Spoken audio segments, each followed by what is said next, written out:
1, 0, and liftoff. Liftoff. Americans return to space as Discovery clears the tower.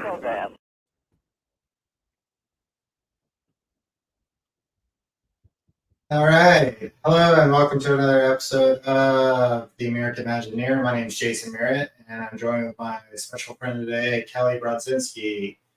Kelly is in Colorado. Kelly and I have known each other for quite some time. I've always kind of bounced back and forth ideas and worked on different projects together. And lately, I've been kind of focusing on a lot of stuff with my body and doing some different stuff, interested in biohacking and doing different things regarding that. And I know when we talk, you are too, Kelly. You've been working with a lot of that stuff, especially probably longer than me over the past few years. But you had brought up something the other day that I was kind of interested in, and it was called myofascial. Am I saying that correctly? Myofascial release, yeah. Okay, and what exactly is that? Could you kind of dumb it down for me and the listeners and the listener in simple terms? So maya is muscle, fascia is fibers. So when you put myofascia together, you get muscle fibers. So you can think of it as a piece of chicken as a muscle, and then the skin that is over the chicken is the fibers. Which is the myofascia that covers muscles, it covers organs, it covers bones, joints, pretty much everything in the body it covers. It's also known as the second support structure of the body next to the skeletal system. Some people are beginning to believe that is an extension of the skeletal system that is not as hard as bones. But eventually over time could become bones. When you have fascia and your muscles become constricted, it crinkles that fascia, and the fascia starts to peel back, kind of like press and seal. And that's what causes pain in the body due to myofascia. So it's about getting that straightened back out so that you can relieve the pain. So that's what causes like inflammation in a sense, or is it kind of separate? It can cause inflammation. It can cause tightness in the body. It can cause swelling in the body. A lot of different things, headaches. Generally, every symptom that you have, 70% is due to myofascia issues. So when you go to the doctor, you're like, I have tight shoulders, or I need to go get a massage, or I need to get adjusted at a chiropractor. Most of the time it starts with fascia and then it leads to something else. Okay, but you're saying it's actually kind of on the bone itself. It's not like a ligament or a tendon or anything like that. It's kind of like a protectant cover. So it is around each muscle. It's around muscle groups. It's around joints. So like in your hip joint or your shoulder joints, there's a lot of fascia. It kind of reminds me of like spider webs and how strong a spider web can be. It's made up of 90% water. And interesting. Yeah. So around your lower back, around your hips. That's why a lot of people have tight hips, because we sit at a desk for a long time. And the fascia starts to bend into a certain structure, and then it gets stuck and it starts crinkling. And that's when we get problems.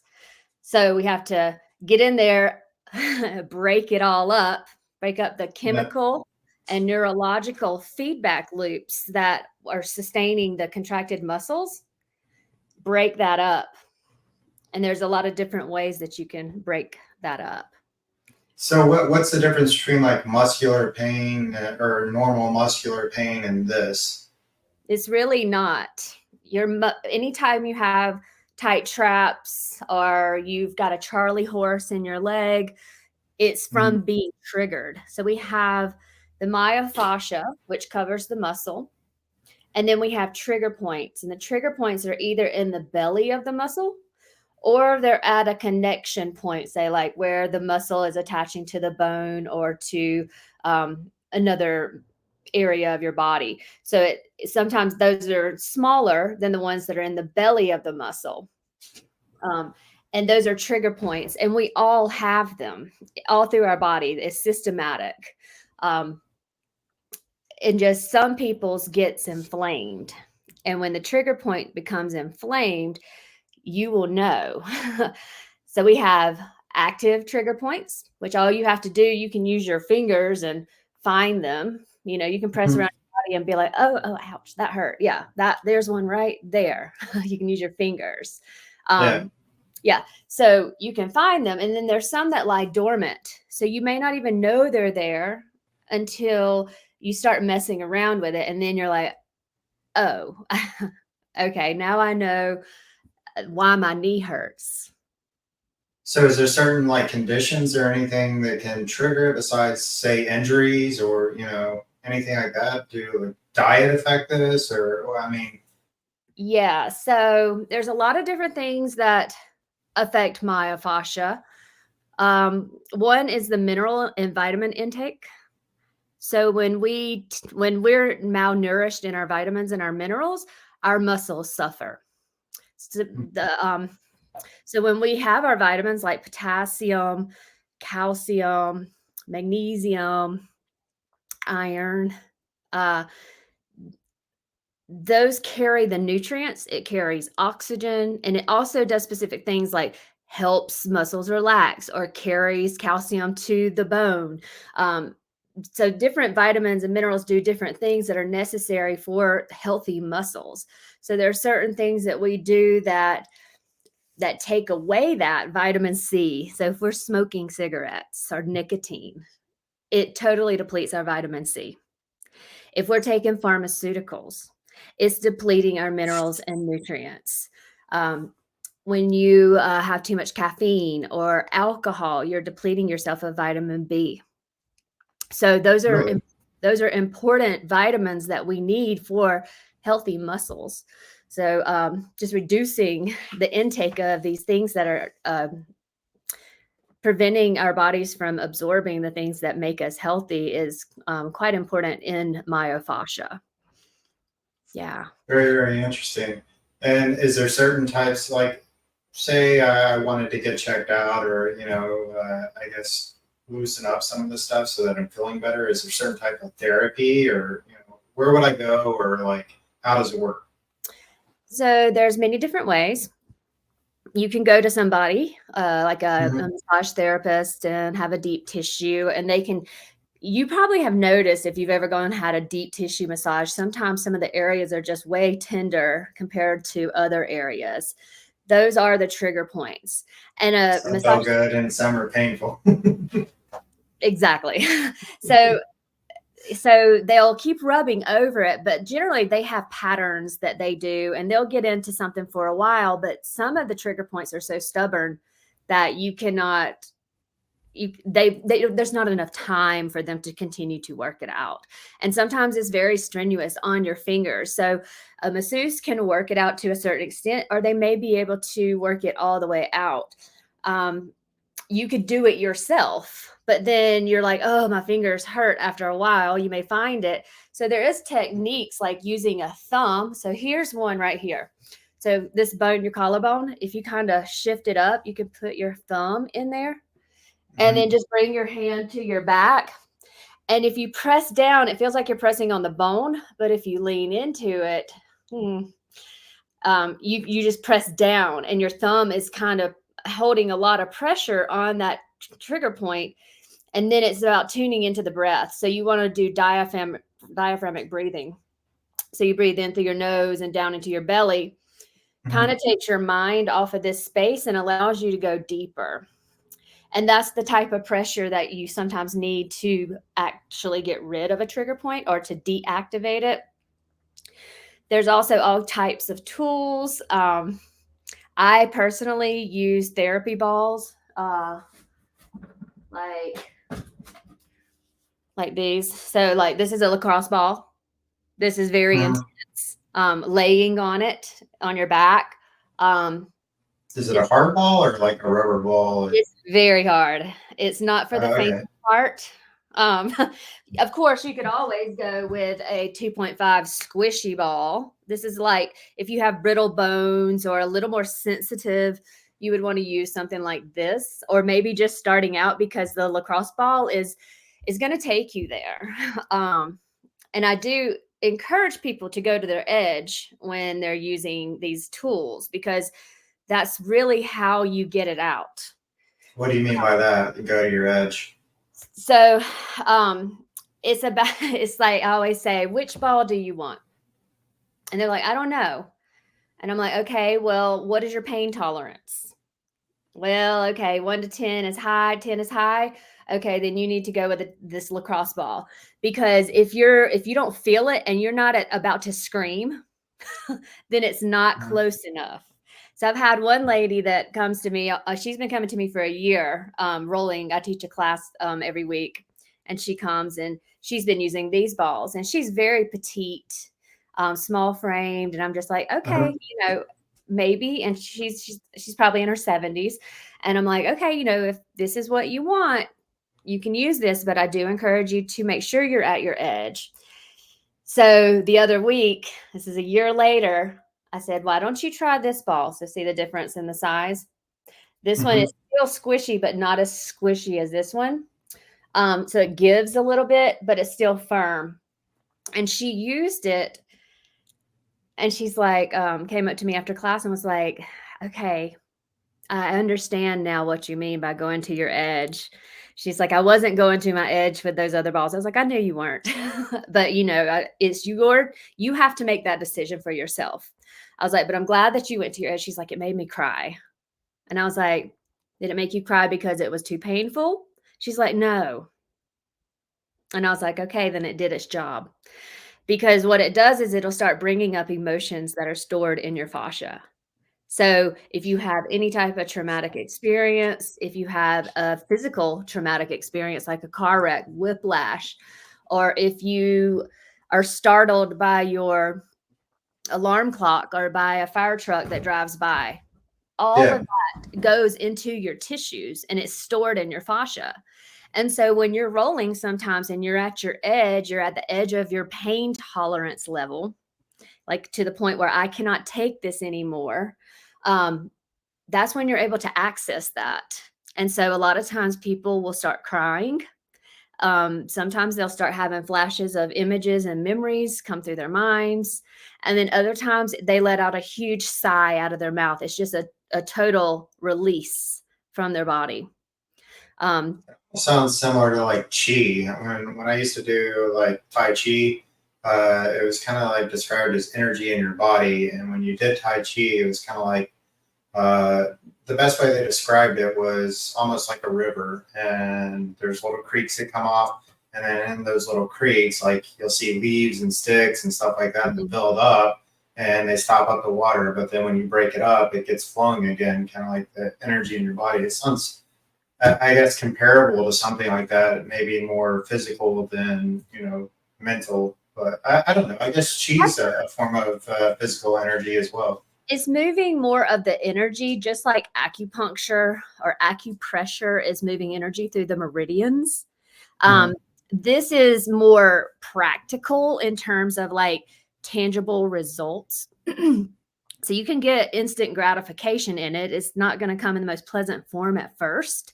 Eventually, you'll feel very euphoric after you roll on the balls or after you have a myofascial release session. But yes, it is that as you're rolling over the fascia, since it's at 90% water, it also stores toxins, it stores emotions. And as you roll over it, you start releasing all of that into your body. So I always encourage everybody to drink a ton of water afterwards, because if you don't, within a day or two, you will start to feel like you have the flu. It's very nasty.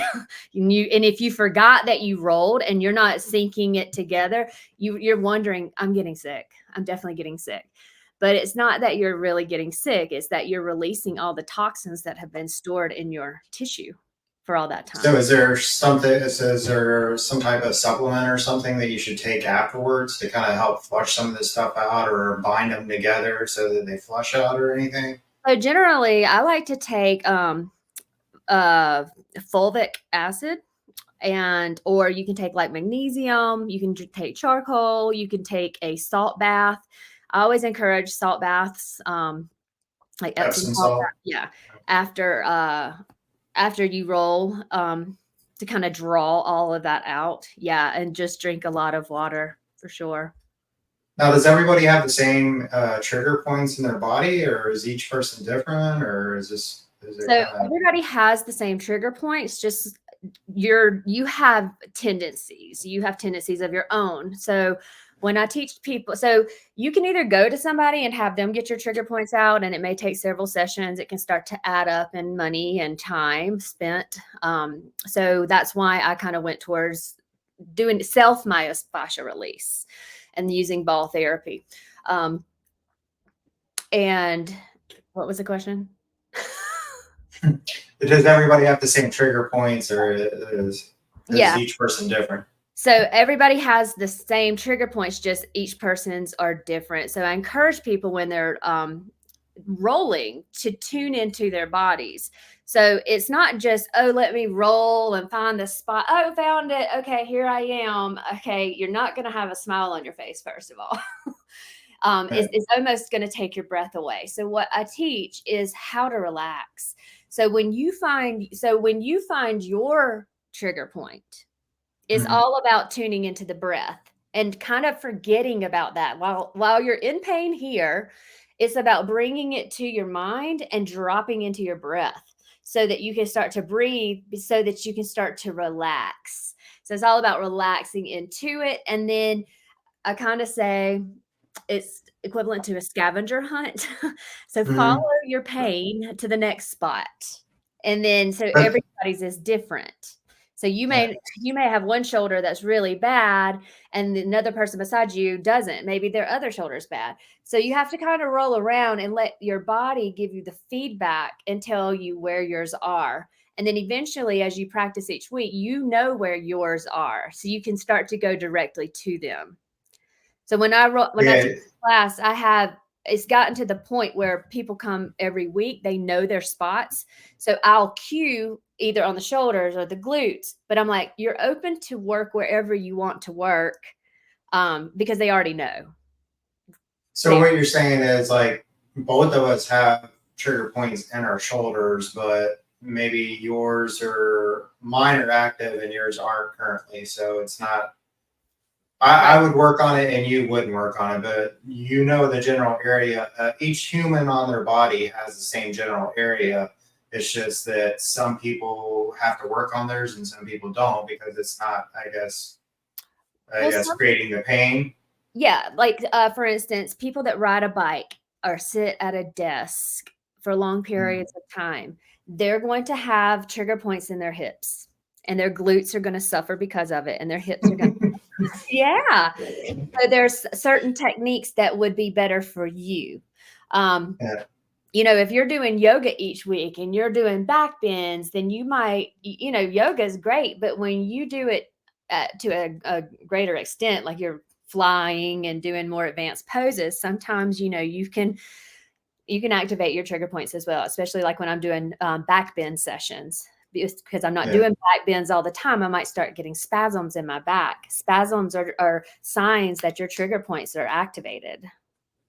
When you have that pain in your knee, that's a sign that your trigger point has been activated. When you have the hump on your neck from leaning forward, your trigger points are activated. When your shoulders roll forward versus back, they're activated. So are there any other, like, besides what you were talking about with the emotional releases and things like that, is there any other, I guess, side effects or anything from having this therapy or, treatment done? No, just going through the pain. Maybe some emotions come up. Maybe those you don't want to come up, or maybe you've hidden from yourself for a long time, that you didn't want to know about may come up. But other than that, there's not really any side effects. So, it's like a lot of people choose to go to the doctor or like think, oh, somebody else needs to fix me. And then they go to the doctor and they're like, oh, you need to go to the rheumatoid arthritis doctor. Okay. So you go to the arthritis doctor, you're now on these medications, and now it's messing with your heartburn medication, which is another malabsorbent medicine. Yeah. So taking antacids prevents you from absorbing your nutrients, or it actually depletes you of your nutrients. And then they start interacting, and now you're kind of jacked up, and you're like, well, I need this other medication. And now you're really jacked up when really it wasn't even arthritis to begin with. It was a trigger point.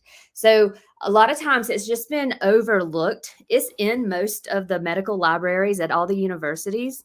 It's just something that doctors do not like prescribe. They do not diagnose people with trigger point issues. It's something they totally skip over and go straight to prescribing the medications or physical therapy. And so I've had, not to say I actually love physical therapy. I would go every day if it were free. But I have a lot of clients come to me that have been to physical therapy and they just can't get it. They're like, I don't know what's going on. And then you find them in my class every week because they're seeing results.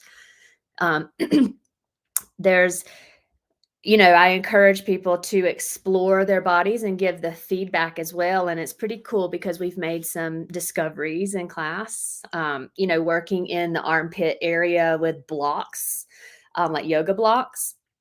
Mhm. One lady has rid herself of vertigo completely. She's had vertigo for 6 years, gone to doctors for 6 years, came to my class 6 months, found it, never had vertigo since. Interesting. Yeah, it's kind of like some of the stuff I've been learning in the biohacking lately. I heard a gentleman speaking the other day, and he was saying, most doctors, they analyze, they're kind of like textbook. They think that they identify a problem and they go, okay, here's the problem. And then they start throwing medicine at it, trying to make it go away when that can actually increase other things. And most of these doctors, they're not, it's almost like they're taking, your body's on fire and they're taking the smoke and fanning it around, trying to figure out, what medicine's going to help or not help, and then come back instead of figuring out what the actual fire is. And so, like you're saying with the trigger point, it's kind of like, okay, here's the fire. I've seen people that are able to adjust with, what you're saying with minerals or certain exercises or things like that, that they're able to eliminate a lot of this type of stuff, even types of cancers and things like that I've heard of, changing and adjusting things in your diet once you're able to figure out what the fire is. And everybody's different, It's similar to this, like everybody's different. So yeah, it's really baffling how current medicine works versus, when you look at the more holistic side of stuff, which has been going on for centuries, and, the witch doctors or whoever in different things that are teaching and passing things down that, these people live a longer, healthier life typically than modern day medicine is treating us and what we're getting. And I think you're starting to see a big reversal in that. A lot of people are starting to lean back towards that more and more and getting into more of the natural, holistic type healing. Yeah. And it's hard for people to accept responsibility for themselves. You would think it would be quite easy, but there are some people that I find resistant to my class. And, they won't show up after 1 or 2 sessions, and then about a month later, they'll be back. It's just when I say, it may not be just that you have this neuropathy that will never go away. Yeah. And they can't trust that could be true because they need that diagnosis. They need to know that it's this or that. And then the doctor said it's permanent forever, And I just really encourage people to think outside the box on that and get to know themselves at a deeper level. And when you work with ball therapy, you really get to know yourself at a different level. You get to know like how you handle pain. You get to have a different relationship with it. So I have a series, and we laugh all the time in class because I'm like, okay, make sure you get the balls that you're going to scream when you get on them. You want to take you to your edge, the most painful place that you can be. And I want you to know the difference between good pain and bad pain, because I want you to get to the point where it hurts so good, And it's like, they love it now. We joke about it. And it's like learning breath techniques makes you have a different relationship with pain. And when you have a different relationship with pain, you're able to see the truth more. And that truth is like, oh, I got that hitch out of my shoulder. Oh, Yeah. that knot is gone. Whoa. Oh, I know how I did it too. Also, wow, my knee doesn't hurt anymore, but I didn't even work on my knee because there's referred pain. So, like doctors, a lot of times will treat, okay, it's the joint. Your joint is loose. It's probably a ligament, or you have herniated disc. We need to send you for this couple of $1,000 MRI. Meanwhile, it's just the knots are in your back pulling on your spine. And yes, if you don't get the knots out, it will create a herniated disc, but just Mhm. work on the knot and then it releases. But then people will go actually have surgeries before trying these things. So I always recommend first thing, if you have a physical ailment in your body, try myofascial release. Yeah. Unfortunately, we live in a time where everybody wants immediate satisfaction. It's like they expect to go to the gym and lose 10 pounds in one day, and if they don't, they quit going, kind of deal. Yeah. Well, Same kind of thing. It's consistency. you can get instant gratification in one session. Yeah. And it's, it's like being realistic. Okay, you have these muscles that are like this. They're like knots in your back. They're like, I call them boulders, right? And you could sit on that for the whole 30 minutes and not even move, just breathing into it, right? Or that might break apart and then you've got little knots now. Okay, so then you're rolling back and forth over these knots, breathing, and you may start to break those down into these little noodles or like little peas. So the peas and the noodles, you can roll back and forth over and you can get those out. It's not about how big they are, it's about how much tension is in them. So you can have a tiny noodle that has a lot of tension and you are going to scream, or you're going to lose your breath when you roll over it. But you can get that Yeah. out in one day. You're not going to get the big So, rock out in one day. so what's the difference between this, I guess, and say acupuncture? Or would somebody do a combination of both, or would they do one or the other? So I had an issue where the front of my shoulder was hurting here and I was rolling a lot and I just couldn't get it out. I couldn't figure out why I couldn't lift. It was like this was hard. Mhm. And I went to an acupuncturist and she did this muscle testing and it was my subscapularis. So it was down here that the muscle had quit working. So we have muscles that become inactive. I did not know that. And I've added that to my regimen of training now.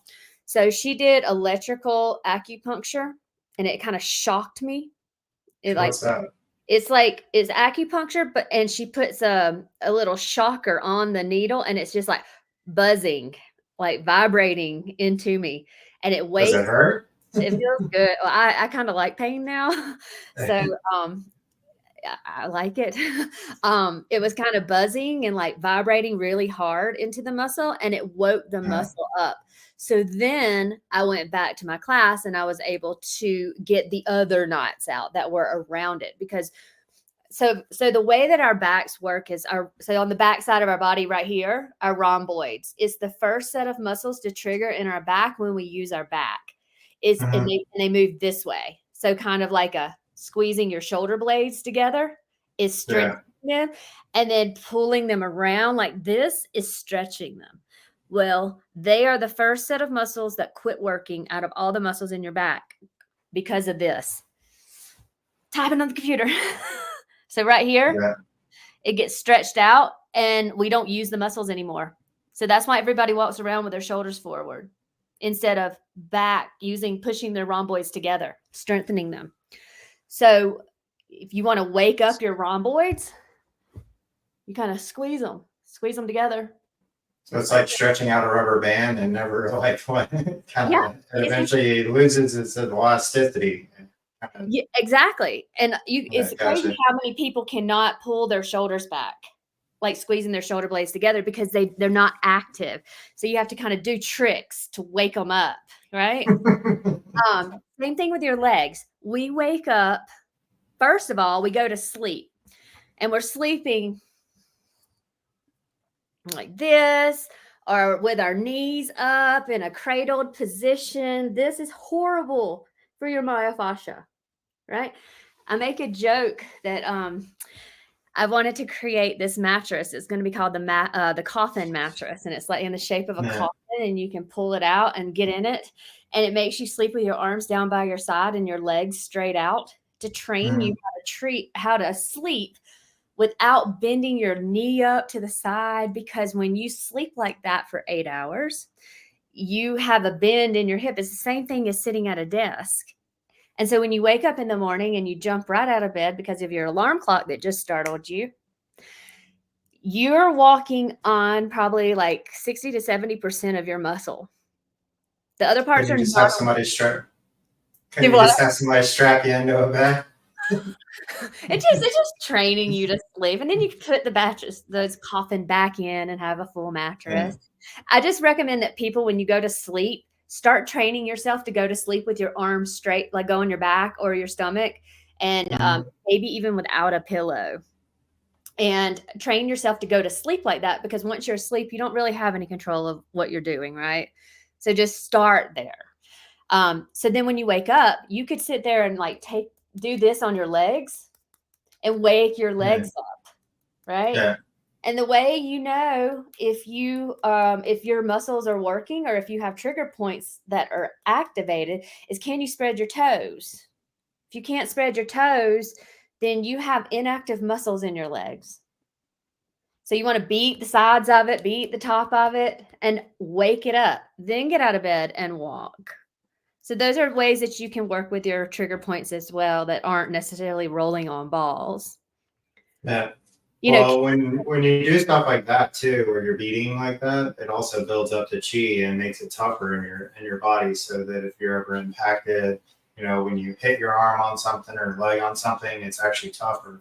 And it's actually they teach stuff like that in Kung Fu and Tai Chi in order as a form of self-defense to build up, when you're fighting and things like that, constantly doing that and building it up. But yeah, it's pretty cool. Yeah. I've heard people when you're talking about laying flat. I had a good friend. He had all kinds of back issues for a long time. Actually, my buddy up in Beach Mountain, Matt. He started sleeping on the floor, and he basically said that when he started sleeping on the floor, he got like his back pain started going away. Yep. And he prefers to sleep on the floor now. So because his wife sleeps in the bed, he sleeps on the floor. But yeah, it's interesting how little things like that make a difference in your life. Yeah, and if you have like neck issues, so I use the peanut a lot for neck. It definitely hurts really bad when you use it, but like I used it today, and so I haven't rolled in a while. I've just been really busy with a lot of different things, and so I noticed that I was getting pinpricks, like it felt like pinpricks in my face and in my forehead. Almost like I was getting a little bit of fever in my face. It's been happening for the past week. I've also had about 20% neck tension, and then probably like 60% shoulder traps tension. So today I worked here and with the neck, and as soon as I was working it, I started feeling the pinpricks in my face. This is causing this. So I haven't had that issue with my face since I rolled today, which was pretty awesome. So another thing with your neck is taking like a little towel and rolling it up and just sliding it under your neck with no pillow. It doesn't even have to touch your neck, but just having that is almost like placebo effect. When you have that there, it makes you okay with sleeping without a pillow. But getting a pillow underneath your head, you're sleeping like this, 8 hours like this, that has consequences, and people don't realize. Like I have an adjustable bed, and there's sometimes like when I'm laying in it, it actually will help my lower back. But then there's other times when I lay in it and I can feel my body pulling to one side or the other side, and then I wake up and I'm like all screwed up the next day. So I actually have to switch back or lower it down to start sleeping flat again and try to work. It's like it helps for a minute and then it like screws me up a bunch of different ways. So I have to switch back. Yeah, I'm like, I get to use a pillow on special occasions. Yeah. It's like Christmas, I get a pillow. Great. Yeah. You know, simple Just things because like, of your neck issues? yeah. Yeah. Interesting. So other things is like carrying your purse on one shoulder for a long time, pulling it down. You know, you're going to start hurting in here. Oh, so the order of the muscles is like the rhomboids fire. If they quit working, then your traps take the grunt. So you might start getting sore traps. If you start getting sore under here, you've let it go way too far. You need to go get either do some myofascial release or get a deep tissue massage. But no, start to learn, when have I let it go too long? You know, like granted, we're all going to have stress at some point, but it's like staying on top of it, because just like with acupuncture or muscle cramping or constrictions in the muscles, Yeah. that's where disease starts. When you are constricted of flow, you are diseased, and that's where everything starts to happen. So pay attention to your body so that you can figure out how to get that out immediately. Because why would that not be one of the most important things to you? But you also have a lot of lymph nodes in that area too, don't you, under your arms? You do, and you can press around. Like a lot of times when I do the pecs, I roll in segments from the collarbone all the way to here, and sometimes I will get my lymph node will swell up because of all the toxins like trying to leave. So then I'll use charcoal to get it out. I'll do like massaging to get it out. So yeah, there's the lymph nodes will start filling up. So you know, detoxing is a process as well. It's not comfortable. So when you do charcoal, like, is it a powdered charcoal that you eat, or is it a pill? Like, I don't think I mean, I've used it for like brushing my teeth and stuff like that. I've never put charcoal into my body. It's a capsule. So you don't want to take it and deplete your vitamins. So generally, if I'm not taking like a magnesium at night, I'll take a charcoal at night if I've been detoxing. I feel like I'm always detoxing in some shape, form, or fashion. But having binding agents like the fulvic acid is helpful. And then the charcoal is also a binding agent. So you want those things to be able to pull the stuff out of your body.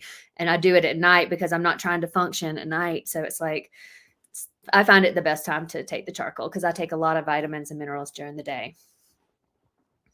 So have you ever heard of any like misconceptions about myofascia, like that you would say are untrue, or have you never really heard anything regarding that? I haven't really heard anything that's not like that. Yeah, I don't really hear anything other than people just saying that doctors kind of dismiss them, like fibromyalgia. Like, which one came first, trigger points or my fibromyalgia? You know, people were dismissed with fibromyalgia for many, many years. I think doctors are finally taking them serious when they come in. It's like there's no source of your pain, but yet they're in pain. And so there's tender spots versus like knots. And you can't, like, people with fibromyalgia can barely even touch themselves. It hurts so bad. But if they were to be able to go into it, they could get a little bit of relief.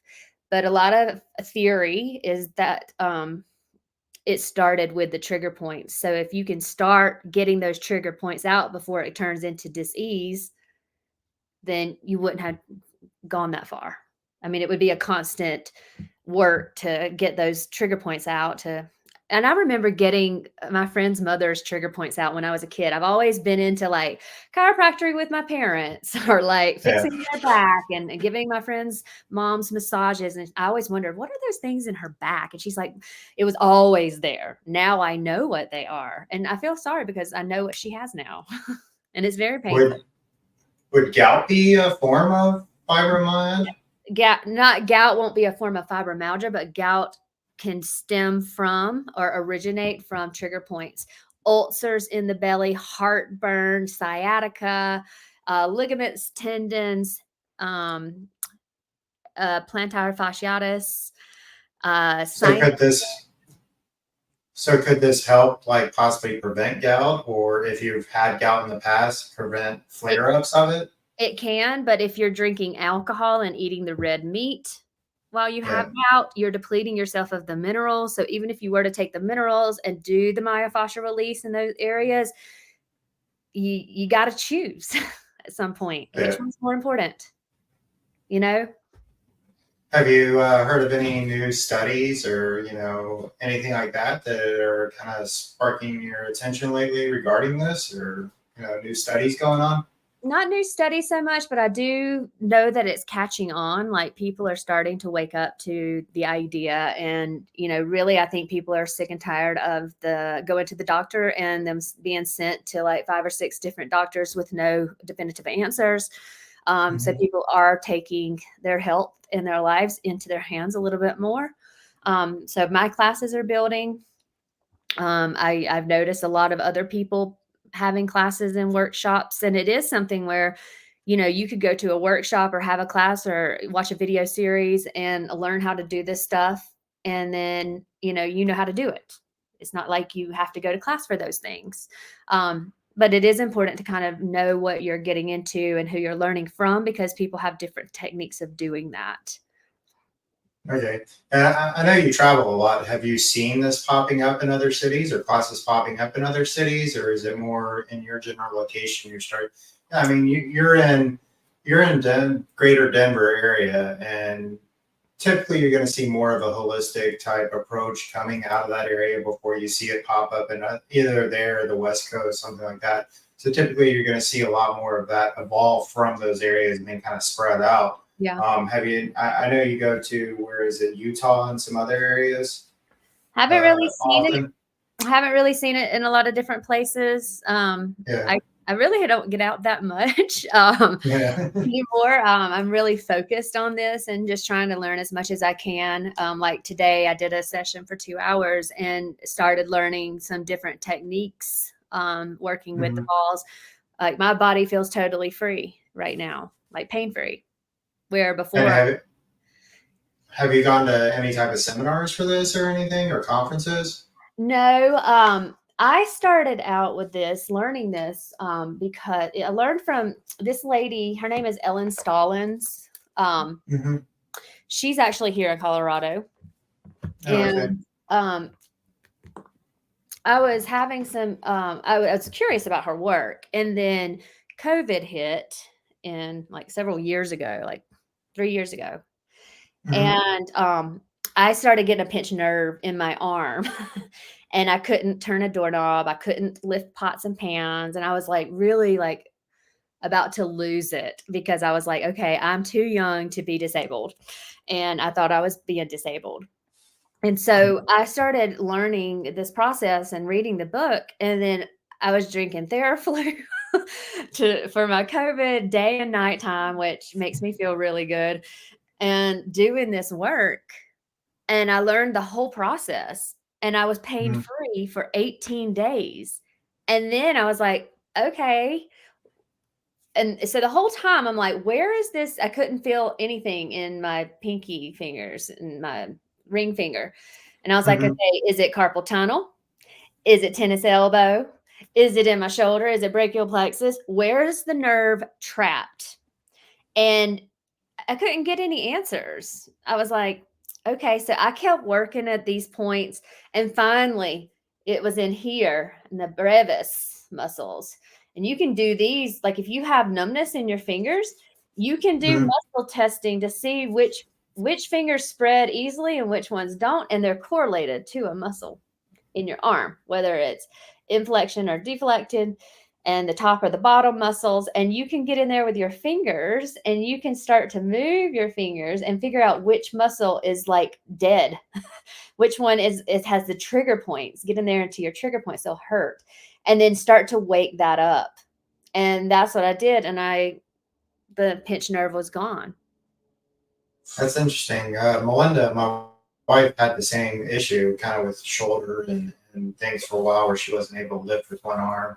Yep. Um, I think it was actually triggered originally from a injury working and, lifting something heavy, but it took her forever to heal. And then Probably the now back. she's still. Yeah, and now she's been battling with a nerve injury. I guess she did something where she was giving blood or whatever, and they triggered a nerve, but she has pain that shoots out of that for now. Does that kind of stuff help with nerve injuries at all?